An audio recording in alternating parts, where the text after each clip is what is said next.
Hi, and welcome back to my channel. I'm the Profane Bookworm. Today I'm just going to be doing a wrap-up of the reads that I did in February. I tried to stay on task with, Black History Month, so I tried to read books only by Black authors.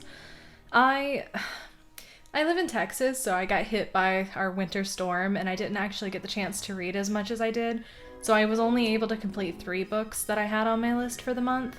But they were The Body Is Not an Apology by Sonya Renee Taylor, Punching the Air by Ibi Zoboi and Yusuf Salaam. I'm sorry if I butchered the names, I actually have no idea how to pronounce them. And the last one was Felix Ever After by Caden Callender. I really enjoyed all of the books that I read this month. All 3 of them. I honestly highly recommend them to just anyone that likes reading because they were all 3 kind of contemporary. One was a self-help book, one was a romance, and one was really powerful narrative poetry. It was mostly written by Yusuf Salaam. He was one of the Central Park Five. They were wrongfully imprisoned for the assault of a New York City jogger in Central Park. I'm sure you guys are familiar with the case. She was hurt really badly, brutalized, and a lot of teenagers were in the park at the time, but 5 of them were all arrested, basically because they were black. They were black and in the wrong place at the wrong time. I don't remember the details of it exactly, but I know Yusuf Salaam specifically spent time in prison for it. I think it was about 6 years, but he was only 15 at the time that he was arrested. So I really wanted to spend time reading books by Black authors that have something to say. I found all 3 to be really particularly hard-hitting and emotional and impactful, and I really want to pass them off onto you to see if you guys feel the same way or if you have any other awesome recommendations. Just because I spent this month trying to focus on reading books by Black authors doesn't mean I'm going to not read Black authors for the rest of the year. So if you guys have any great suggestions, I will absolutely take them. The first book that I read was Punching the Air. This one right here, actually. I wasn't expecting it to be written in narrative free verse poetry. The first book that I ever saw like that was written by Ellen Hopkins, and that was back when I was in 12 years old. I really particularly love the cover. It's really, really nice. Very artistic, very beautiful.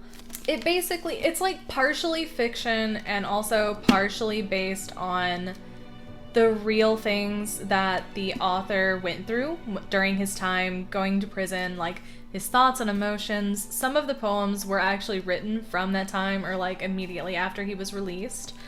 It basically details the story of a young kid who was at the wrong place at the wrong time.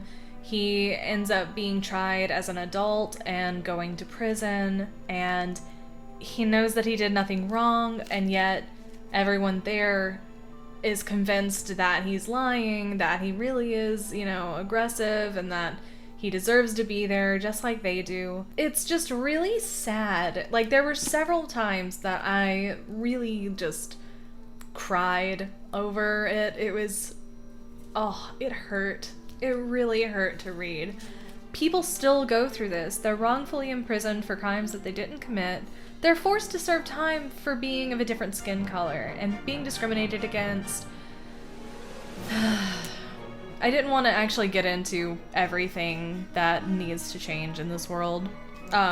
Just for an example, the inside looks like this. It's narrative poetry it's free verse poetry that forms itself into a narrative, and it was really fun to read. Well, I won't say it was fun to read. It's not that long, but because of the stylistic writing, it reads fast. You could probably finish it in a day or 2. It's really not that long. It packs a punch for how short it is. The second book that I read was Felix Ever After by Caden Callender. Or Callender, I'm also not sure how to pronounce his name. It's a contemporary romance with a trans protagonist. I only had that one on ebook, so you can see the cover over here.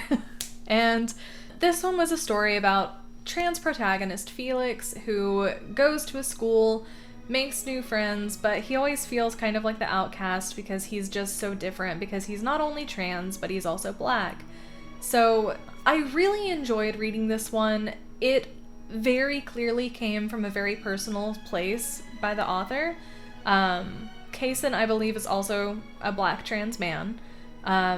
It reads like he put his heart and soul into it. It also made me cry, but everything makes me cry. It's just a romance about Felix who struggles to understand his identity. He never feels like he quite fits into the boxes that are placed on him or the labels that he's chosen for himself. It's like, I don't know if I would exactly call it a coming of age story. It's more of a self-acceptance story. It's a protagonist who has an idea of who he is and thinks he knows who he wants to be, but the story follows along as he figures out where he's trying to go. That includes college, that includes his romantic life, finishing up his art. He's a wonderful art student. Honestly, it was just really moving. It was really beautiful. It hit on a lot of tropes for YA that I typically like. I'm not gonna name what they are because I don't want to be spoilery, but I will say that I definitely thought that I knew where the plot was going for most of the book, but it took some turns at the end that I wasn't expecting, and I really like where it ended up. It ended up in a really happy and healthy place. And I definitely, absolutely recommend it, regardless if you're trans. I'm not trans, but I found Felix to be an incredibly compelling character. And even if you can't specifically relate to his struggle with his trans identity, you should still be able to relate with the struggle to understand yourself growing up. Regardless, you know, where you're coming from, I definitely, absolutely recommend it. Hello, kitty cat. Alright, and then the third one was the self-help book, The Body Is Not an Apology, The Power of Radical Self-Love, by Sonia Renee Taylor. This one, I ended up listening to the audiobook for. My cat has a speckled belly. I don't know if you can see it on screen, but she hates me right now. There. So I listened to it on audiobook. I ended up getting it through Libby because I didn't have enough money at the end of the month for it to fit into my budget, unfortunately. The audiobook was actually narrated by the author herself. It was a self-help book that I thought was going to focus on body positivity for the most part. I didn't actually know what to expect, but based on the cover, I thought it was just going to be mostly body positivity. And it is, but it's also more than that. Basically, I found it to be really inspiring. It made me, I came away from it feeling better about myself. It basically centers on the message that it doesn't matter what, it doesn't matter what your race is, or if you're able-bodied, or if you're trans or queer in any capacity. It doesn't matter. You are you, and your body is not an apology. You should never be sorry for being the things that you are. And I've struggled in the past with my body and my identity and feeling good about myself. So I came away from that feeling a lot better than I had before, and it really opened my eyes to a lot of things that I never really considered. It delved into a lot of topics that I wasn't fully expecting, like queer culture and racial discrimination and intersectional feminism. I found that particularly compelling. Honestly, it doesn't really matter what gender you are. I really think that you can come away with a powerful message of positivity from it. I don't think you're going to change your mind about yourself overnight, but I think it could definitely help. Whether you're a man or a woman or something in between or neither, you know? It's a really helpful message for learning to feel good about yourself and not feeling like you... It just reminds you that you don't owe anyone anything for any reason. At least not in the way that it pertains to your body. So I definitely highly recommend that one. It was really, really good. I definitely will be rereading like all three of those books in the future. Oh, no, you know what? I read a fourth book. I read a fourth book on audiobook that I had completely forgotten about. I'm sorry, my cat is very distracting. So, another book that I read was Men We Reaped by Jesmyn Ward. I believe I picked this one up off of the Black Lives Matter suggested reading list. It was a really interesting read. So it was written like a memoir, right? But I think it was also partly fictional because it feels like it came from a personal place. So I think the author may have experienced these things in her life. The book focused on the narrator and the story of 5 Black men in her life that had all died for various reasons. It focuses really strongly on like what is expected of the Black men of the Southern communities and what's expected of the Black women and like the gender roles and how they struggle to work through it and make their lives matter. And it was really sad, really powerful. I liked reading it. It also kind of hit me in a personal way because I grew up in the South and I saw from the outside some of the things that the Black communities had to deal with, and I could never really fully grasp the kind of struggles that they had to go through.